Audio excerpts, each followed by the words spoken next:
بەتەمای لە کافرەوە فێری چاکەبی بەتەمای لە کەسێکی خوانە ناسەوە واز لە دینەکە دەیێنی هەموو شکل و شێوەیەکی گەنجەکان منوەکو ئەوانە ئەوەش ئەوانن والله العظيم پیغمبر صلى الله عليه وسلم زنجیری لە مل کردایە والله گەنجەکانمان نەیەکرد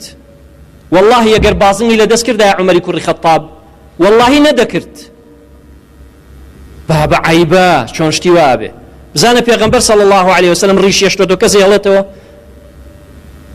بزانە پیغمبر صلى الله عليه وسلم جلەکانی کورد بووە کەس هیچ پێ جلەکانی کورد دەکاتەوە ئەو هەموو حەدیثە بەڵام کابووی کچەکان لە سەرۆق و لە پێیانەوە ئەگەر داپۆشراو بێ جوانە هەمووی سەیرەکە تەنورە لە سەر و ئەژنەوە چەند جوانە هەمووی بڵاو یەکاتەوە ئافرەت زۆر ئاسایە ئافرەت بێ جلەکەی درێژ بە ئێستا کورتەکە سە ناکە هەر پیاو زۆر پیاوەیە غیرەتی هەر نییە هەر کچەکانی خۆی وایە ژنەکەی وایە بەڵام ئەگەر مسلمانی وەکو پێغەمبەر صلی الله عليه وسلم خۆی بگۆڕێ ئەوە بڤەیە ها لێترسن کورە بابە غەڵەت تێگەیشتی بەخوا غەڵەت تێیان گەیاندووی